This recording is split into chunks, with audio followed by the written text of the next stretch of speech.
उम्मीदों के आम बजट की बात कर लेते हैं। जी हां, जिसका इंतजार था वो तारीख नजदीक आ गई है। देश का बजट सामने आने वाला है और इससे उम्मीदें लगा रही है जनता, जो कि पिछले कई दिनों से इसी उम्मीद में है कि उसकी जेब में पैसे आएंगे। नमस्कार, आपके साथ हूं मैं राजीव शर्मा और कल यानी 23 जुलाई को मोदी 3.0 का बजट पेश होने जा रहा है। उससे पहले सरकार ने देश का इकोनॉमिक सर्वे संसद के पटल पर पेश कर दिया।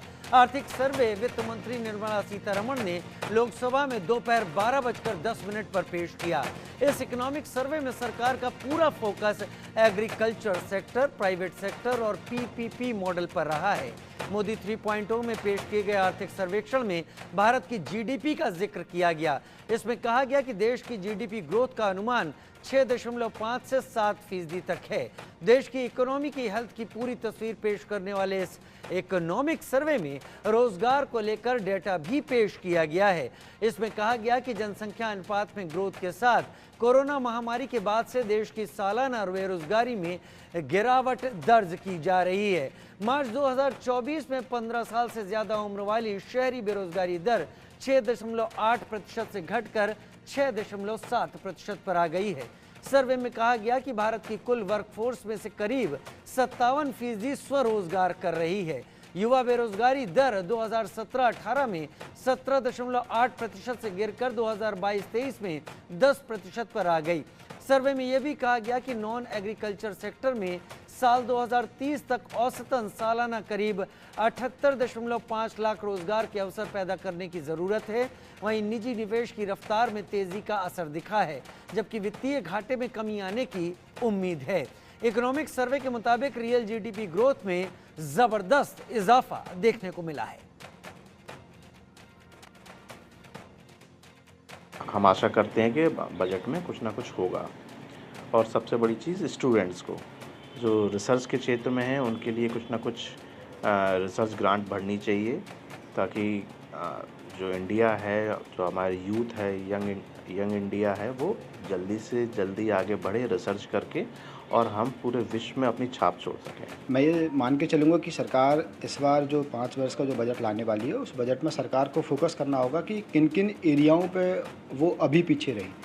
जैसे हम लोग देखना चाहेंगे तो फिर सरकार कोशिश करेगी कि टैक्स स्लैब में कुछ परिवर्तन करना चाहे, क्योंकि अभी तक मध्यम वर्गीय परिवारों का बजट नहीं रहा, जैसा हमने पिछले कार्यकालों में देखा। इस बजट से सभी को बहुत उम्मीदें हैं, खास करके जो वेतनभोगी हैं उनको इस प्रकार की उम्मीदें हैं कि जो टैक्स की 2 रिजीम्स हैं, ओल्ड रिजीम्स और न्यू रिजीम्स, सरकार की जो मंशा है कि न्यू रिजीम्स को आगे बढ़ाया जाए। तो अगर न्यू रिजीम को आगे बढ़ाना चाहती सरकार तो न्यू रिजीम में टैक्स की सीमा, टैक्स जो मुक्त किया जाए, लगभग 5 लाख की सीमा बढ़ाई जाए।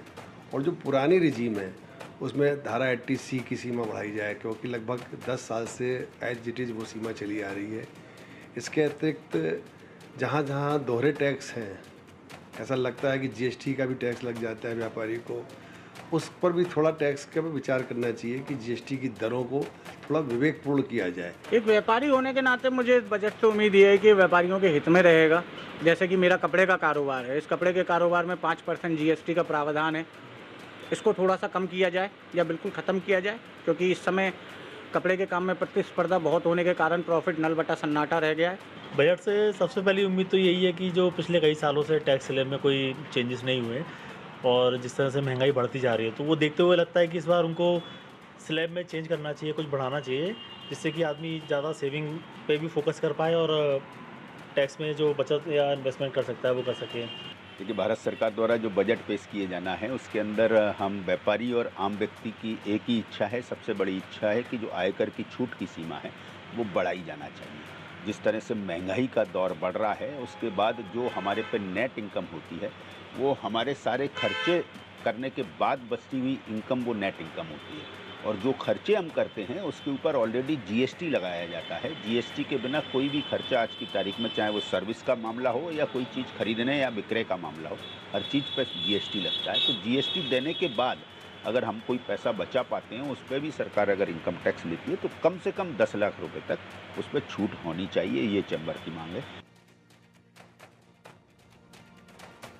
तो बोले बजट में हम कई सेक्टर की बात करेंगे और आज बात करेंगे ऑटोमोबाइल और रियल एस्टेट की भी। लेकिन ऑटोमोबाइल की बात करें तो इस सेक्टर का प्रदर्शन साल दर साल सुधरता जा रहा है। हालांकि कई दिग्गज लगातार ऑटो इंडस्ट्री पर लग रहे टैक्स के खिलाफ बोलते रहे हैं। अब वित्त मंत्री निर्मला सीतारमण 23 जुलाई को बजट लेकर आने वाली हैं और इस बजट से ऑटो इंडस्ट्री भी कई तरह की उम्मीदें पाले बैठी है। ऑटोमोबाइल इंडस्ट्री सालों से सरकार से कई मांग कर रही है। ऑटोमोबाइल सेक्टर को उम्मीद है कि सरकार इंफ्रास्ट्रक्चर पर खर्च बढ़ाएगी। साथ ही FAME 3 electric vehicle subsidy policy scheme के ऐलान की भी उम्मीद लगाई जा रही है। उम्मीद है कि जीडीपी और इकोनॉमी को गति देने के लिए वित्त मंत्री बड़े ऐलान करेंगी। ऑटो इंडस्ट्री की तरक्की इकोनॉमी की प्रगति से ही जुड़ी हुई है। ईवी को बढ़ावा देने के साथ ही सरकार पुरानी गाड़ियों को स्क्रैप करने की नीति भी स्पष्ट करेगी।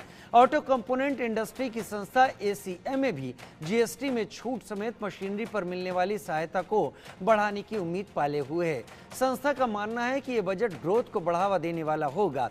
Federation of automobile dealers association FADA ने वित्त मंत्री से अपील की है कि वह इनकम टैक्स रिटर्न भरने वालों को गाड़ी खरीदने पर छूट दे। इससे न सिर्फ उद्योग को फायदा होगा बल्कि रिटर्न भरने वालों की संख्या में भी इजाफा हो जाएगा। फाडा ने कॉरपोरेट टैक्स में भी छूट की मांग की है। ईवी और हाइब्रिड व्हीकल को लेकर ज्यादा छूट के ऐलान की उम्मीद इस बजट में की जा रही है। इससे ग्रीन मोबिलिटी को बढ़ावा मिलेगा। तो इलेक्ट्रिकल व्हीकल सेक्टर को लेकर बहुत उम्मीद जता रहा है ऑटोमोबाइल सेक्टर। ऑटोमोबाइल सेक्टर इस बात की उम्मीद भी जता रहा है कि देश में टैक्स पेयर की संख्या अगर बढ़ानी है तो टैक्स पेयर कर जितने भी लोग हैं जो टैक्स दे रहे हैं, जो इनकम टैक्स फाइल कर रहे हैं, उन्हें गाड़ियों की खरीद में छूट का प्रावधान किया जाना चाहिए। वहीं अर्थव्यवस्था में अहम योगदान देने वाले रियल एस्टेट सेक्टर ने सालों से लंबित अपनी एक मांग फिर से तेज कर दी है। रियल एस्टेट सेक्टर लंबे समय से मांग करता आ रहा है कि उसे इंडस्ट्री का दर्जा मिले। रियल एस्टेट सेक्टर की ये मांग नई नहीं है। सेक्टर से जुड़े लोगों का मानना है कि इंडस्ट्री स्टेटस मिलने से रियल एस्टेट में निवेश बढ़ेगा और रेगुलेशंस आसान हो जाएंगे। इससे रियल एस्टेट सेक्टर के लिए तेज ग्रोथ का रास्ता खुलेगा जो ओवरऑल पूरी अर्थव्यवस्था के लिए मददगार साबित होगा। इंडस्ट्री का स्टेटस मिलने से कई तरह के फायदे होते हैं। सबसे प्रमुख फायदा फाइनेंस के मामले में होता है। इंडस्ट्री स्टेटस प्राप्त सेक्टरों को आसानी से बैंकों से लोन के रूप में फाइनेंस मिल जाता है। कई रियल एस्टेट डेवलपरों का मानना है कि सेक्टर को इंडस्ट्री का स्टेटस मिलना 2025 तक देश को $5 ट्रिलियन की अर्थव्यवस्था बनाने और हाउसिंग फॉर ऑल के लक्ष्य को हासिल करने में भी मददगार साबित होगा। रियल एस्टेट सेक्टर को इंडस्ट्री स्टेटस के अलावा बजट से एक अन्य अहम उम्मीद जीएसटी को लेकर है। रियल एस्टेट डेवलपर जीएसटी के नियमों में बदलाव करने और आईटीसी को बहाल करने की मांग कर रहे हैं। उनका कहना है कि इस बदलाव से डेवलपरों के लिए घर बनाना आसान हो जाएगा और घरों की मांग में भी तेजी आएगी। डेवलपरों के अनुसार जीएसटी के तहत इनपुट टैक्स क्रेडिट का फायदा दिए जाने से घरों की कीमतें किफायती होंगी। इससे प्रॉपर्टी के दाम कम होंगे, साथ ही साथ पारदर्शिता बेहतर होगी। रियल एस्टेट सेक्टर की एक अन्य प्रमुख मांग सिंगल विंडो क्लियरेंस को लेकर है। सेक्टर को बजट से जिन सुधारों की अपेक्षा है उनमें सिंगल विंडो क्लियरेंस से भी अहम है। सेक्टर से जुड़े लोगों की राय है कि सुधार प्रोजेक्ट के डेवलपमेंट में लगने वाले समय को कम कर देगा, जिससे डेवलपर जल्दी और कम समय में प्रोजेक्ट तैयार कर सकेंगे। और हमारे साथ खास मेहमान जुड़ रहे हैं सागर सिन्हा फाइनेंस गुरु के तौर पर, योगेंद्र कपूर इकोनॉमिस्ट के तौर पर और लोकेश मुंजाल ऑटोमोबाइल एक्सपर्ट के तौर पर हमारे साथ जुड़ रहे हैं। पहले सागर सिन्हा मैं आपका रुख करता हूं। ये बजट उम्मीदों का बजट कहा जाए तो गलत नहीं होगा। उम्मीदें इसलिए कि इस बार सरकार को भी चुनाव में जिस तरीके का जनमत मिला है उससे लोगों को अपने से कनेक्ट करने का एक सरकार के पास मौका है। लिहाजा कहीं बहुत उम्मीद जगती है कि थोड़ा सा लोक लुभावन होने की ये हो सकता है। आपको क्या लगता है इस बजट को देखते हुए? देखिए, सबसे ज़्यादा उम्मीदें तो टैक्स को लेकर के है कि टैक्स में बदलाव होना चाहिए। और जाहिर सी बात है, आप देखें अगर पिछले 10 साल में लगभग हर चीज़ की कीमत 2 गुनी हो चुकी है। कुछ चीज़ों की कीमत 3 गुनी 4 गुनी भी हो चुकी है। ऐसे में रियल एस्टेट पर जो अभी बात कर रहे थे, तो रियल एस्टेट में जैसे सरकार का भी फोकस है हाउसिंग फॉर ऑल, तो इसमें कई सारे मुद्दे तो आपने गिनाए, लेकिन एक चीज़ मुझे लगता है अहम जो बहुत ज़्यादा है कि अभी होम लोन पर जो इंटरेस्ट पर रिबेट मिलता है वो 2 लाख के आसपास है। अब महंगाई हर साल इतनी तेज़ी से बढ़ रही है, ये 2 लाख का आंकड़ा आज के समय में बहुत बहुत कम रह गया है। तो इसको एटलीस्ट डबल तो मुझे लगता है होना ही चाहिए, सो दैट कि घर लेने वालों की संख्या में और इजाफा हो, लोग और आराम से अच्छे से ले पाएँ। और नो डाउट ये बजट बहुत ज़्यादा उम्मीदों का बजट है, और सबसे ज़्यादा टैक्स पेयर्स की नज़र है इस पर कि टैक्स में हमें कुछ मिले इस पर। टैक्स में हमें कुछ मिले इस पर बाकी उम्मीदें भी आपने यहाँ पर जाहिर की। योगेंद्र कपूर जी, मैं आपका रुख कर लेता हूँ। ये सरकार बैलेंस बनाने की कोशिश ज़रूर करेगी। हर सेक्टर सरकार से उम्मीद कर रहा है कि उसे राहत मिले। हर सेक्टर वर्तमान हालात को देखते हुए ये सोच रहा है कि सरकार उसके लिए जीएसटी कम करे या उसको दूसरी तरीके की राहत दे। सब कुछ संभव हो पाएगा क्या?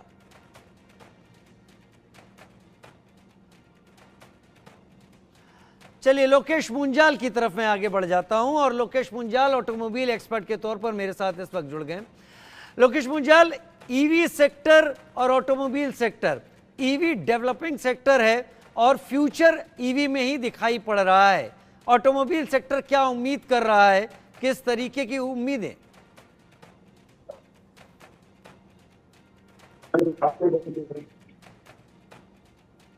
हमें बजट लाभ है उसको लेके हम बड़े इच्छुक हैं।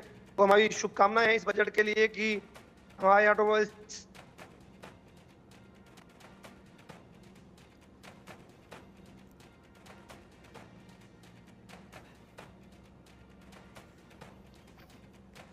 योगेंद्र कपूर मेरे साथ जुड़ गए। योगेंद्र जी, कितनी उम्मीदों वाला बजट है?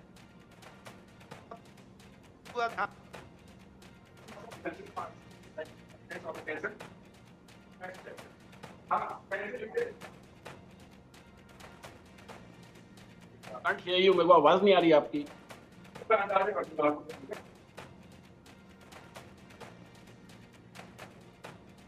ठीक है, सागर सिन्हा, संपर्क साधने में थोड़ी दिक्कत हो रही है योगेंद्र जी और लोकेश जी के साथ।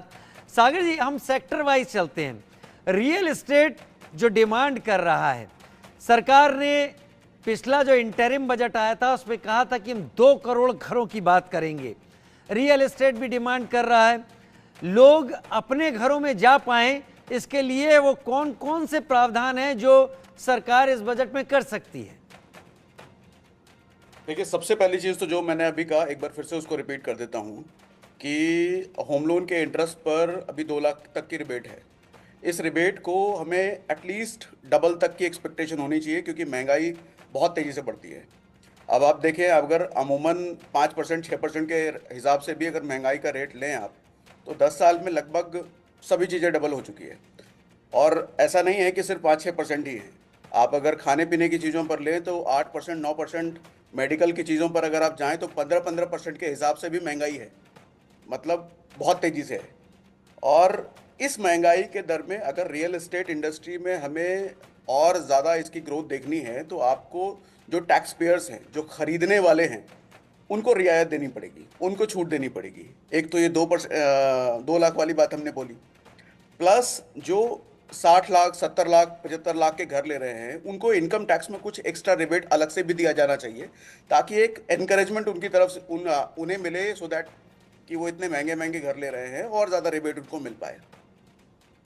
ये ऐसा मैं सोचता हूँ। जी, आप ऐसा सोचते हैं, लेकिन ये रियल एस्टेट सेक्टर वो सेक्टर है सागर जी जो कई सेक्टरों को सपोर्ट करता है। स्टील इंडस्ट्री को सपोर्ट करता है, पेंट इंडस्ट्री को सपोर्ट करता है और हार्डवेयर को सपोर्ट करता है। कई सारी, मतलब पाइप इंडस्ट्री हुई, प्लम्बिंग, ये कई सारी इंडस्ट्रीज को सपोर्ट करता है। तो इसको सपोर्ट देने का मतलब हम कई सारे और सेक्टर्स को भी अपलिफ्ट करेंगे। बिल्कुल सही। रियल एस्टेट अगर ग्रो करता है तो बहुत सारे सेक्टर ग्रो करेंगे, और रियल एस्टेट अगर डाउन होता है तो उससे संबंधित ये सारे सेक्टर ही डाउन होंगे। लोग क्या केवल इनकम टैक्स में छूट दिया जाना है? जैसे कि फेडरेशन ऑफ ऑटोमोबाइल डीलर्स जो एसोसिएशन है, उसने ये कहा है कि जो लोग इनकम टैक्स भर रहे हैं उन्हें कुछ इस तरीके की छूट दी जाए जिससे कि वो गाड़ी नहीं खरीदे तो उनको उसमें छूट मिले। क्या इस तरीके का, जैसा आप भी सामने रख रहे हैं, क्या ये प्रस्ताव व्यवहारिक होंगे? सरकार इस पर सोच सकती है? देखिए, व्यवहारिक तो बिल्कुल है, लेकिन ऐसा भी नहीं है कि सारी चीज़ें रिबेट देने तक ही सीमित है। आदमी को अगर फैसिलिटी आप दे रहे हो, इनकम टैक्स में रिबेट दे रहे हो, तो वो ज़्यादा चीज़ें कंजम्पशन उसका बढ़ेगा। और जैसा कि हम जानते हैं जीडीपी का सीधा प्रभाव कंजम्पशन पर होता है। कंजम्पशन जैसे जैसे बढ़ेगा चीज़ों पर, जीडीपी बढ़ेगी। लेकिन इसके साथ साथ एक्स्ट्रा फैसिलिटीज जैसे दी जाती है कि आदमी, जैसे रोज़गार के भी कई सारे मुद्दे हैं, रोज़गार पर भी अगर काम किया जाए तो आदमी की कमाने की एबिलिटी भी बढ़ेगी। तो कमाने की एबिलिटी प्लस टैक्स में छूट, ये दोनों एक कम्बिनेशन में साथ में जब चलता है तो आम आदमी ग्रो करता है। फिर ऑटोमोबाइल सेक्टर भी ग्रो करेगा, फिर रियल एस्टेट भी ग्रो करेगा। आपको लगता है कि ये बजट डेवलपमेंट को फॉरवर्ड मतलब नो डाउट हर सरकार चाहती है कि उसका बजट विकास को आगे ही ले जाए, लेकिन क्या सरकार इतना ओपनली सारी चीज़ें कर पाएगी इस बजट में, और इतना खुला हाथ दिखा पाएगी, इतना ऐसा दिल? सभी को उम्मीदें बिल्कुल यही हैं कि सरकार इस बार दिखा पाएगी और दिखाएगी भी। उम्मीदें बिल्कुल यही हैं। उम्मीदें बिल्कुल यही हैं। वित्त मंत्री के सामने आप किस तरीके की समस्याएं देखते हैं? किस तरीके की समस्याएं या प्रॉब्लम्स आप वित्त मंत्री के सामने आप देख पा रहे होंगे कि वित्त मंत्री को कई चीज़ों, मैं जहां तक अब तक देख पाया हूं, जीएसटी को लेकर लगभग हर सेक्टर का एक्सपर्ट कह रहा है उसे कम किया जाना चाहिए। सरकार ने अभी पिछले महीने ही जीएसटी का एक रिकॉर्ड हासिल किया है। 2.1 लाख करोड़ के करीब जीएसटी उन्होंने जमा किया अपने खाते में। तो सरकार क्या ये छोड़ पाएगी, इससे हट पाएगी?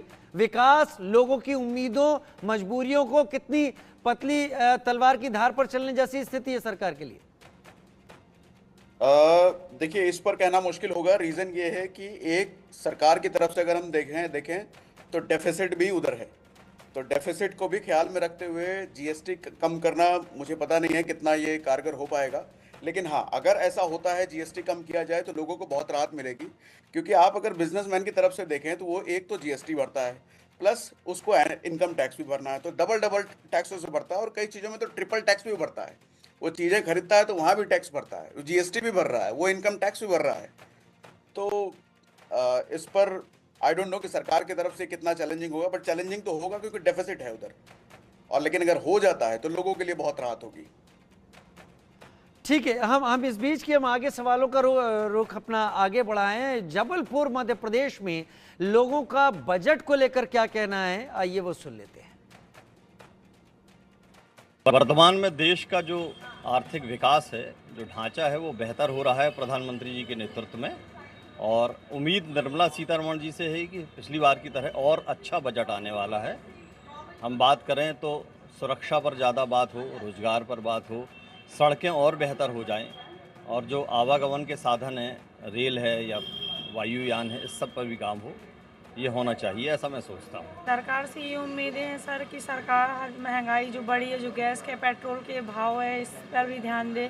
क्योंकि हमें भी घर चला है, स्कूल की फ़ीस, बच्चों की फ़ीस सब बहुत ज़्यादा है, इस पर भी ध्यान दे। शिक्षा की ओर और गैस और जो ये सब्जियां, सब चीज़ का भाव बढ़ रहा है, उस पर भी, उसके भी बजट पे ध्यान दे। क्योंकि हमें भी रोज़ आना जाना पड़ता है, जॉब पे जाते हो उसका भी किराया ज़्यादा, ऑटो से जाते हैं, इस चीज़ पर भी ध्यान दें। सरकार से अपेक्षा यही है कि शासन की स्वास्थ्य पर ध्यान दें, सड़कों पर ध्यान दें, और आगे में जो रोज़मर्रा की जो चीज़ें हैं, महंगाई है, आज चटनी भी लोग नहीं खा पा रहे। 80 किलो रुपये टमाटर, 50-60 रुपये किलो आलू हो गया है।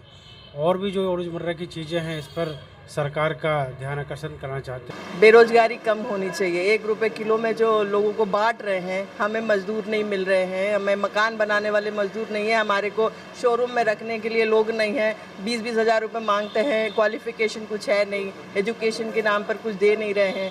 बड़े बड़े जो कॉलेजेस खुल रहे हैं, फ़ीस इतनी हाई है, MBBS वगैरह की, इनकी सबकी फ़ीस हाई है। इनको सबको करना चाहिए, लोगों को मतलब रोज़गार देना चाहिए। ये कि एक इनकम टैक्स स्लैब बढ़ाना चाहिए इनको, और सीनियर सिटीजन के लिए कुछ सोचना चाहिए।